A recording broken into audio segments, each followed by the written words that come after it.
Então, se você já entra na busca da cultura superior numa situação assim definida, você já entra com um escotoma, você já tem um pedaço imenso da realidade que não existe para você. E que justamente o estudo superior, o estudo da filosofia, visará reconquistar para você. Fazer com que você se torne capaz de imaginar aquilo que dentro da sua cultura não é geralmente imaginado. Acontece que a aquisição de cultura superior frequentemente se identifica com a aquisição, vamos dizer, de uma autorização do Estado para o exercício de certas profissões de ensino ou de pesquisa. Então aí você tem um seríssimo problema.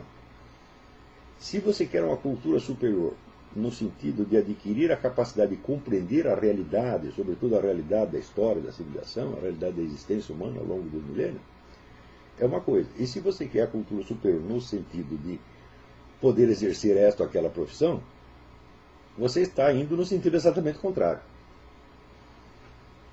Você precisará se adaptar à cultura presente o mais possível para que você possa representá-la profissionalmente.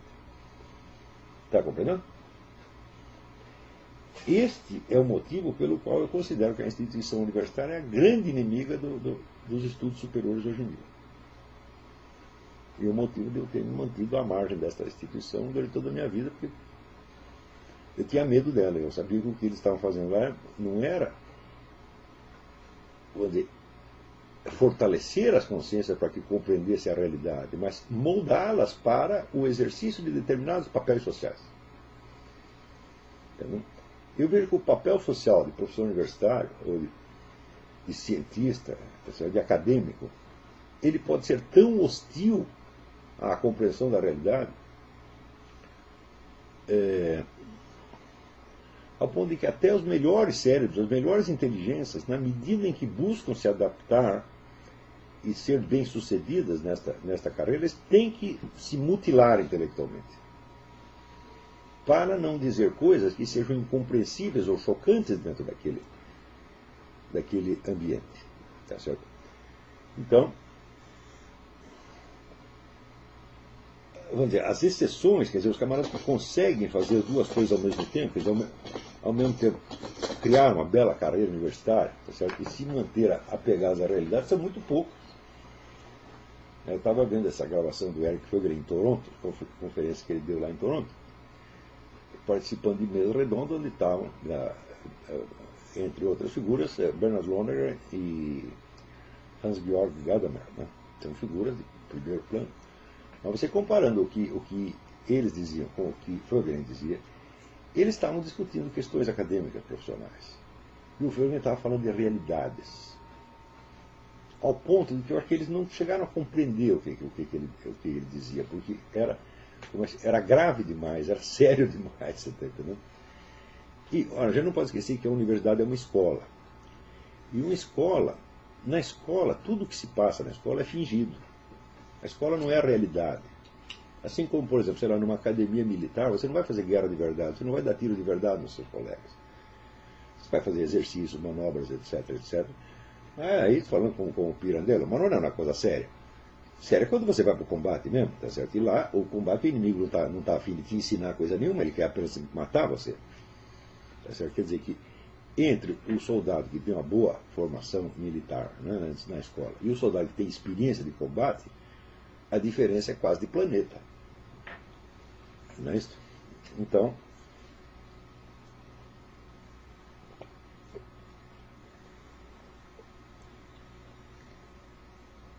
isso quer dizer que tudo aquilo que tenta se adaptar à mentalidade escolar está imitando a realidade, mas imitando de longe.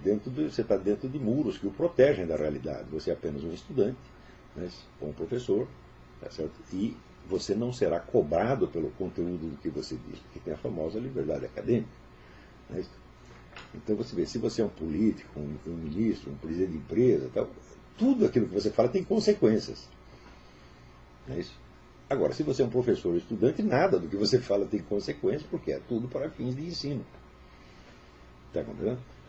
Um professor pode ensinar numa classe exatamente o contrário do que ele acredita. Nada o impede de fazer isso. Porque é para fins didáticos, é tudo experimental, por assim dizer. Nada é válido, nada é definitivo. Tá certo? Então, agora, se você quer, vamos dizer, compreender a realidade do que está acontecendo, eu falo, bom, a realidade, em primeiro lugar, ela não vai se enquadrar, né, nas exigências curriculares e disciplinares. Você não tem como,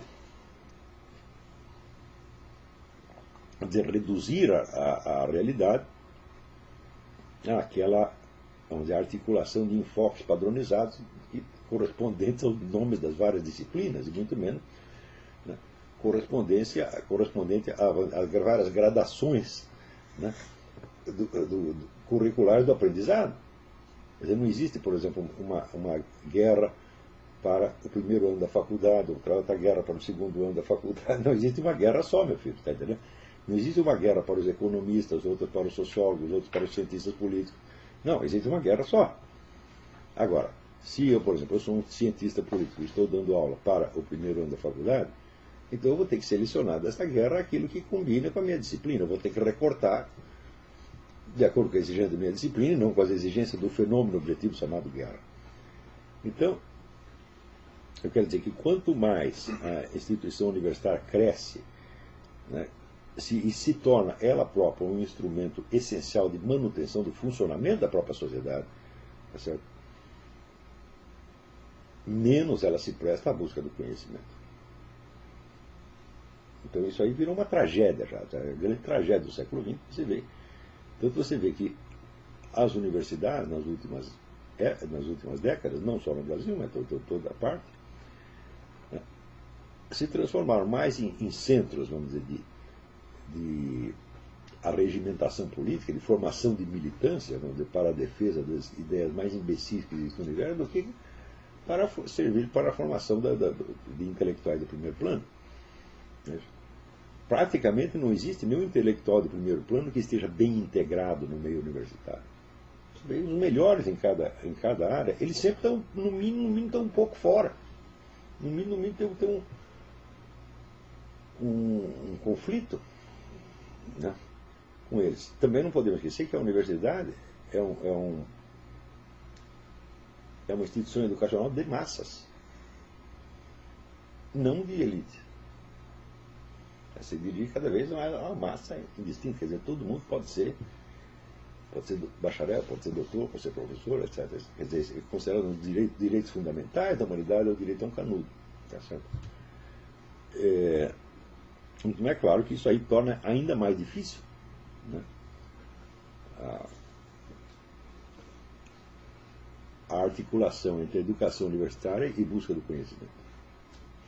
Mas você vê, esse, estou falando, é um problema estrutural, um problema inerente à natureza das coisas, e não estou levando em conta, no mais mínimo que seja, a possibilidade, vamos dizer, da censura deliberada, do boicote deliberado, mas que isso também existe. E existe por quê? Porque isso reflete um conflito estrutural que já era anterior. Quer dizer, mesmo que todo mundo agisse com a maior idoneidade possível, a estrutura da coisa já é problemática. Né?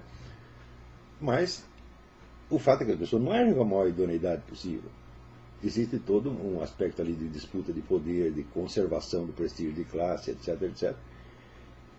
E tudo isso, se você pegar esse conjunto de impedimentos estruturais e mais a má intenção e a sacanagem que se mistura ali, fala, bom, então aí acabou. Tá certo? Então aí significa que a possibilidade, vamos dizer, de investigação da realidade dentro do meio universitário é praticamente inexistente.